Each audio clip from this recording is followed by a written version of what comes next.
Hey, coucou tout le monde, c'est Chacha de la page Un bon livre à lire. Suite à une discussion que j'ai eue sur Facebook avec quelques-uns de mes abonnés, je me suis rendu compte qu'en fait vous préfériez sûrement des petites vidéos bilan lecture, donc avec 3-4 livres maximum à vous présenter, à vous parler, pour une durée d'à peu près 10-15 minutes, donc à partir de maintenant c'est comme ça que je vais faire. On va voir si ça vous plaît toujours, si vous aimez toujours autant, et dans ces cas-là on gardera ce rythme-là, pour moi il n'y a pas de souci, ça vient toujours à peu près pareil, je vous en tourne 2 en même temps, bref, je me débrouillerai.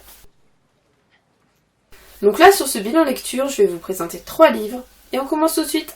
7, 6, 5, 4, 3 et demi, 2 et un 3 quarts. Premier livre à vous présenter, Code 93 d'Olivier Norek, chez les éditions Michel Lafon. Code 93, c'est l'histoire donc d'une équipe de flics, la crime de la SDPJ du 93, menée par le capitaine Victor Coste, qui vont devoir faire face à une affaire dont ils n'ont pas du tout l'habitude au niveau de l'ampleur et de la complexité. L'équipe de la crime va donc se retrouver embarquée dans une histoire vraiment très étrange, très complexe, avec un fond géopolitique et tout ça, et on va comprendre donc ce qu'est le Code 93. Le Code 93, donc j'ai demandé à l'auteur et il m'a confirmé que dans chacun de ses livres, il mettait à peu près 80 à 90% de réalité. Donc il s'était inspiré de faits réels, de son propre vécu, parce que Olivier Norek est flic, et il en avait fait donc un bouquin. Donc forcément l'histoire exacte n'existe pas, mais c'est un assemblage de petites histoires, de petits moments d'histoire qu'il a vécu, qu'il a senti, qu'il a compris, qui sont donc réunis dans ce livre et dans les tomes suivants. Pour le coup, j'ai été flic pendant 17 ans, je suis encore flic, et pendant 17 ans, j'ai vu vraiment le quotidien des gens quand ils étaient dans une situation de drame. Donc j'ai vu tous les types de criminels, tous les types de délinquants, mais aussi tous les types de victimes. Ça aurait été quand même assez dommage de ne pas utiliser cette expérience de 17 ans et de me dire je vais écrire un polar et à partir de maintenant je vais tout inventer. Ouais. Voilà. J'ai assez vécu en tant que flic pour utiliser toute cette expérience en tant que matière pour faire mes romans. Quand j'aurai fait le tour de tout ça, de ces 17 ans de carrière, là je me mettrai à inventer, mais c'est plus difficile d'inventer. Vous verrez, tout commence par un homme qui est retrouvé apparemment mort dans un hangar et qui finit par se réveiller sur la table d'autopsie au moment où il allait donc être autopsié. Et suite à ça, on se retrouve avec un homme qui vient de mourir apparemment d'autocombustion, c'est-à-dire que la chaise sur laquelle il est assis n'a pas brûlé. Bref, c'est une enquête qui est vraiment très complexe et la crime va devoir vraiment faire face à tout plein d'hypothèses, à tout plein de familles ayant beaucoup de pouvoir, face aussi à de la politique, face aussi à des politiciens qui n'ont aucune morale.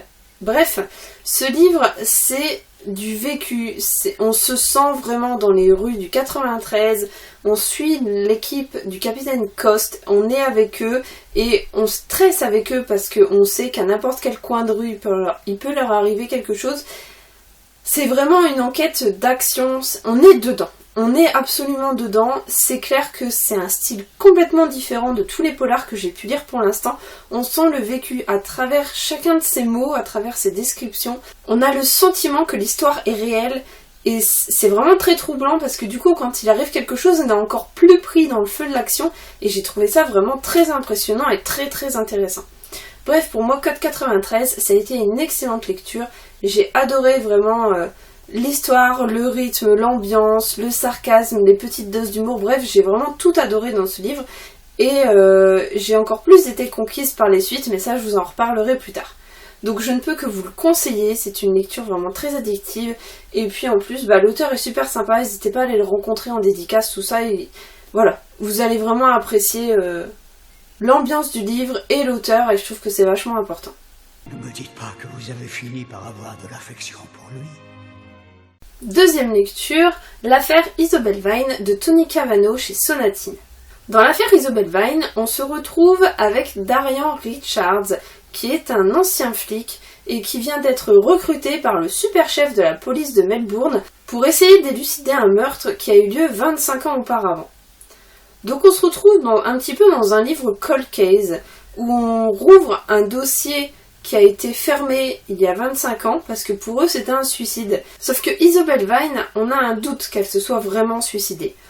Donc comme le prochain super flic de la police de Melbourne a fait partie de la petite fête que Isobel Vine avait organisée juste avant de mourir, pour qu'il soit blanchi et pour qu'on soit sûr que le nouveau super flic soit vraiment net, clean et qu'il montre patte blanche sur son dossier, du coup on demande donc à Darian Richards de bien vouloir enquêter sur l'affaire Isobel Vine.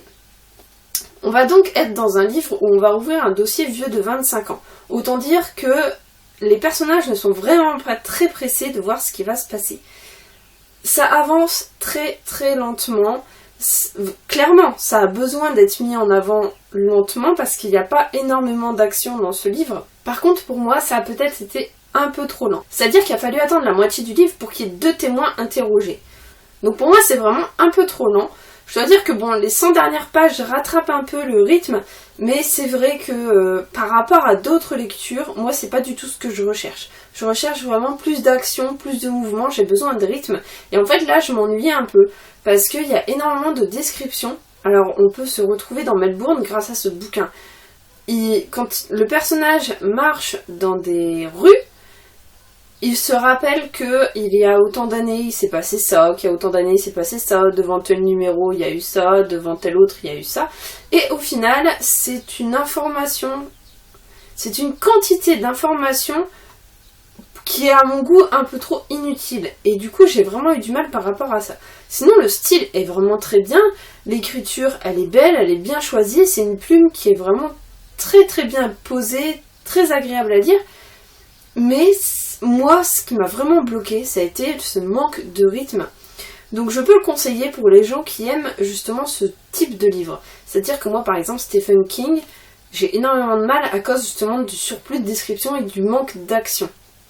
Donc je pense que ça peut plaire à ce genre de lecteur.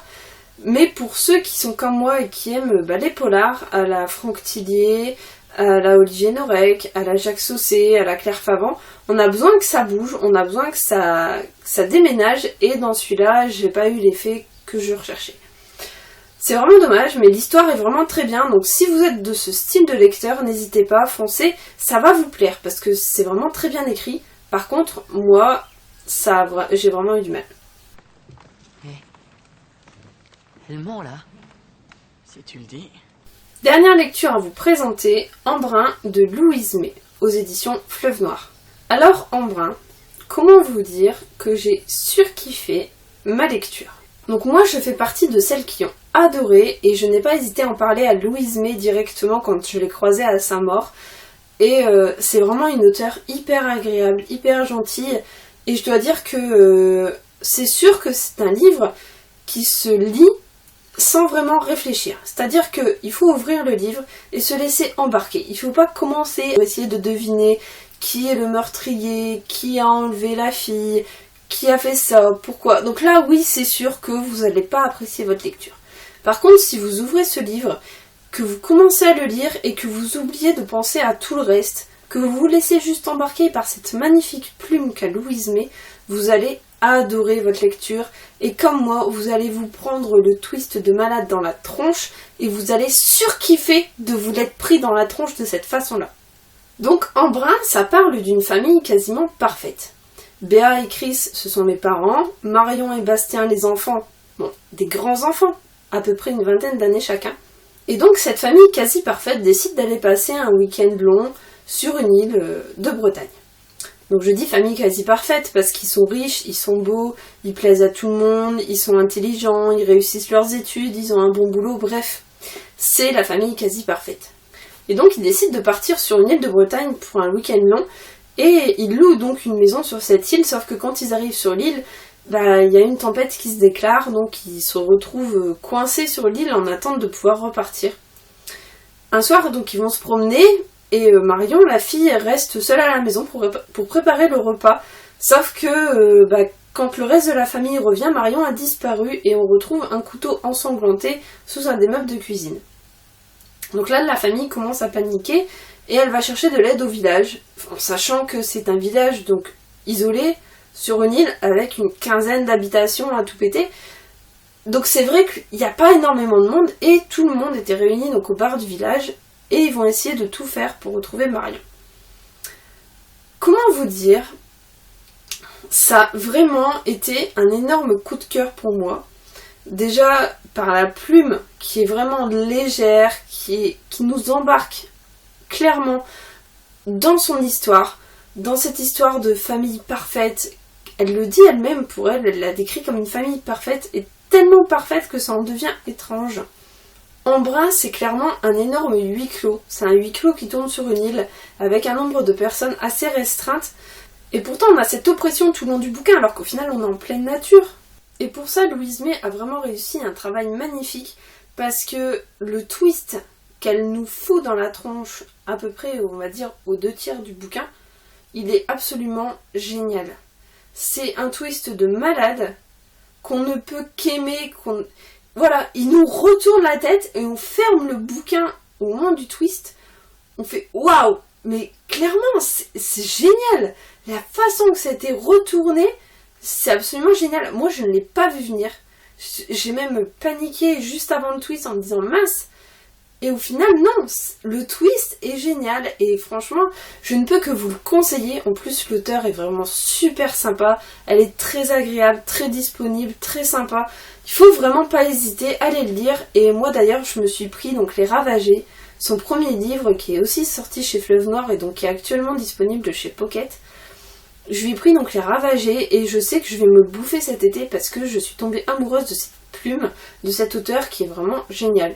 Donc si je dois vous en conseiller un pour cet été, c'est celui-ci. Il faut absolument le lire, c'est une nouveauté qui est sortie donc là en juin. Il faut le lire, il faut y aller les yeux fermés. Il faut vraiment se laisser embarquer par la plume sans se poser de questions, rien du tout, il faut juste suivre Louise May là où elle veut nous emmener et savourer toute l'histoire, savourer sa façon d'écrire, c'est vraiment génial. Voilà, j'espère que je vous ai convaincu pour ce livre. Je sais qu'il y a des chroniques négatives, j'en suis tout à fait consciente, mais je vous rappelle qu'il faut absolument l'ouvrir sans essayer d'analyser comme vous analysez un polar pour essayer de comprendre qui est le meurtrier, ou qu'est-ce qu'il a fait, ou qu'est-ce qu'il va faire. Là, c'est du livre où il faut se laisser embarquer et vous allez adorer. Voilà, mon bilan lecture est fini, mais ne vous inquiétez pas, du coup vous allez en avoir beaucoup plus souvent, des petits bilans de 3-4 vidéos comme ça. Je pense que ça peut être plus sympa, ça va être plus dynamique au niveau de la chaîne, et puis j'espère que vous aimerez, et que surtout n'hésitez pas à commenter, n'hésitez pas à vous abonner sur le petit bouton rouge qui est à côté, et puis n'hésitez pas à partager, à me dire ce que vous en avez pensé, et puis on se retrouve très bientôt sur la chaîne Un bon livre à lire, bye bye.